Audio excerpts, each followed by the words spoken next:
Luego del enorme éxito que supuso para Lucasfilm y Disney The Mandalorian, que se volvió una de las series de streaming más vistas de los últimos años, el futuro de Star Wars apostó fuerte por las series de televisión, teniendo en el horizonte producciones como la serie de Obi-Wan Kenobi, que se estrena a finales de mayo de este año, la serie de Cassian Andor para algún punto de 2022 y Ahsoka, que sigue sin fecha de estreno confirmada. Pero la que nos interesa el día de hoy es The Book of Boba Fett, estrenada a finales del 2021, y que nos narra qué fue de la vida de uno de los cazarrecompensas más famosos de la saga, a modo de spin-off de The Mandalorian. Y lejos de conservar los niveles de calidad que sorprendieron en la primera serie live action de la saga, lo que recibimos fue un show que, pese a momentos puntuales, no logra convencer. Como es común en estos casos, aunque mi intención no es contar la historia de la serie, les advierto que habrá ligeros spoilers de este programa a continuación.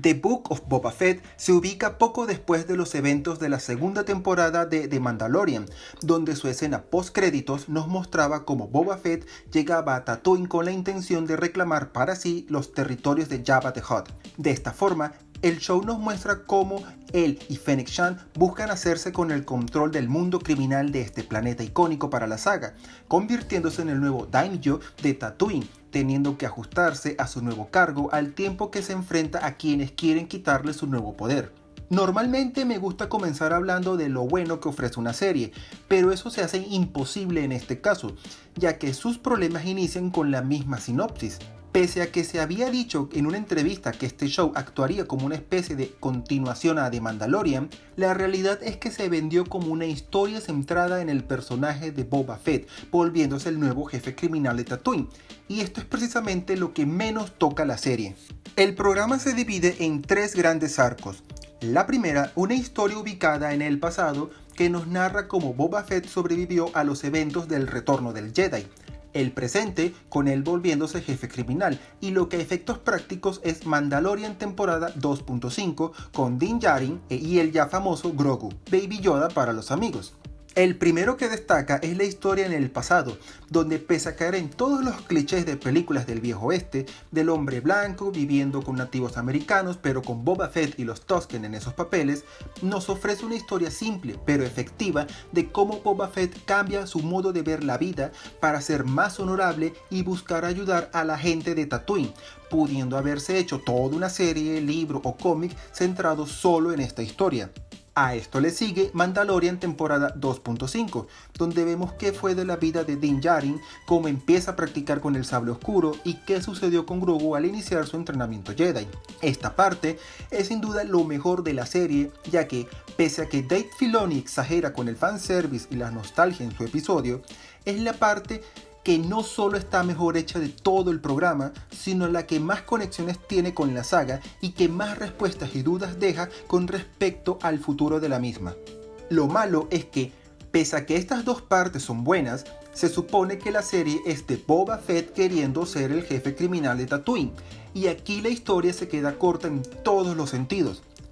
Boba Fett nunca inspira respeto, viéndose más como un novato demasiado bueno y tonto para ser criminal y demasiado malo para ser héroe, y que es tan malo dirigiendo una mafia y tan golpeado en la mayoría de combates que cuesta creer que haya pasado casi toda su vida siendo de los mejores cazarrecompensas de la galaxia. No solo esto, para querer tomar el imperio criminal de Jabba the Hutt, que controlaba prácticamente todo un planeta y quién sabe cuántos sistemas de la galaxia, su grupo es muy pequeño, siendo más una pequeña pandilla que tal vez podría controlar un par de cuadras de una ciudad pequeña que un grupo criminal organizado capaz de imponer su orden en toda una ciudad. Peor aún, es que nunca me creo su papel como padrino de la mafia de Tatooine. Tener este cargo implica que Boba Fett debería ser alguien capaz de ordenar robos, secuestros, torturas y asesinatos, que inspire respeto y miedo para tener el control. Pero lo que vemos es un hombre que jamás vemos cometiendo ningún delito, que pocas veces vemos siendo violento, que cuesta entender cómo se le considera jefe de la mafia y menos aún cómo sostiene un imperio criminal sin crímenes, fuentes de ingreso aparentes o gente que cumpla sus órdenes. Tal es la inocencia con la que percibo a Boba Fett que Din Djarin, en su escena introductoria en este show, transmite mucha más violencia y respeto que Boba Fett en casi todo su programa. A esto le sigue un pésimo desarrollo de personajes. Si solo conoces a Boba Fett de las películas originales, donde toda su participación se reduce a 5 minutos, donde es presentado, secuestra a Han Solo y muere, y no has visto las series animadas, libros y cómics donde realmente desarrollaron el personaje, es que realmente no tienes un punto de partida, ya que jamás nos muestran su vida como despiadado cazarrecompensas, solo como el hombre que ahora es honorable, y que se pasa todo el show queriendo ser jefe criminal. Esto empeora cuando vemos que el programa realmente no tiene un claro enemigo, ya que el sindicato criminal que ataca a Boba Fett no hace un adecuado papel en ser el claro antagonista, solo son unos minions sin nombre que están ahí para que les disparen. Y esto empeora al ver que sí tenían a un personaje que servía a este propósito, Cad Bane, que además de ser otro ejemplo de si no viste las series animadas no sabes absolutamente nada de él, si lo hubieran introducido desde el inicio, podría haber servido como un gran antagonista, un ¿qué hubiera sido de Boba Fett de no volverse honorable? En vez de esto, entra al final del penúltimo episodio, en una introducción genial, eso sí, para en el siguiente tener 5 minutos o menos, donde dice unas palabras, una batalla rápida y luego muere. Si no viste The Clone Wars, la serie animada, y si no sabes el contenido de los episodios cancelados de esta serie, directamente no entenderás el cómo estos dos personajes se conocen o el por qué se odian y poco te importará su enfrentamiento. El mismo derrotero sigue la mayoría del resto del cast, ya que personajes como Krasanta, el Wookiee negro, o el grupo de moteros, que ni siquiera dijeron su nombre en todo el programa, no tienen un buen desarrollo. Nunca hay una dinámica de equipo, nunca hay nada que los relacione, solo están ahí porque Boba Fett les dijo y listo.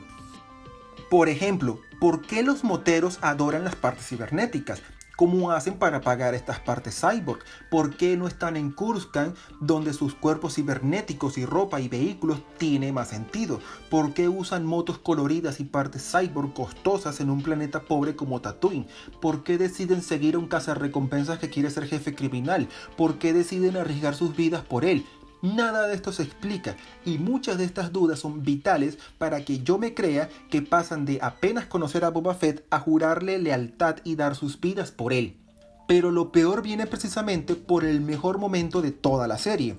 Los episodios 5 y 6, dirigidos por Bryce Dallas Howard y Dave Filoni respectivamente, son por mucho los mejores episodios de todo Boba Fett, ya que visual y narrativamente tienen una calidad que nada tiene que envidiar a las películas, teniendo un gran desarrollo para los personajes de Din Djarin y Grogu.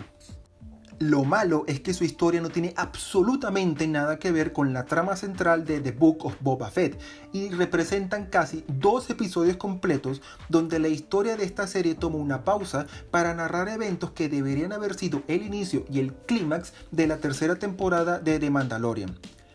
Estos 2 episodios resaltan además mi otro gran malestar, que viene directamente de la mano de Robert Rodríguez, quien es el showrunner de esta serie y que ha dirigido películas como Alita Battle Angel. Él fue el encargado de dirigir 3 episodios de este programa, además de la introducción de Boba Fett en la segunda temporada de The Mandalorian, y tiene un talento sobrenatural para que su trabajo en Star Wars siempre se sienta de bajo presupuesto, desentonando, para mal, con el resto de capítulos.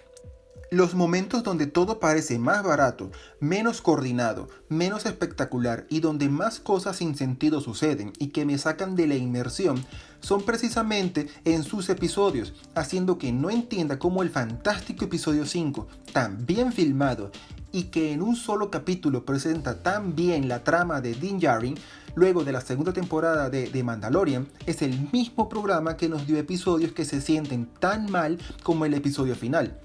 Tal es el grado de mi descontento que ahora sospecho que Alita Battle Angel me gustó tanto más por tener a James Cameron en la producción que a Robert Rodríguez en la dirección. The Book of Boba Fett termina siendo un programa que solo es apto para los fans más fuertes de Star Wars, una serie que solo sobrevive en la medida que continúa o concluye tramas presentadas en otros medios, pero que fracasa en ofrecernos una historia propia que se entienda sin necesidad de tener libros, cómics, películas y videojuegos de Star Wars a nuestras espaldas.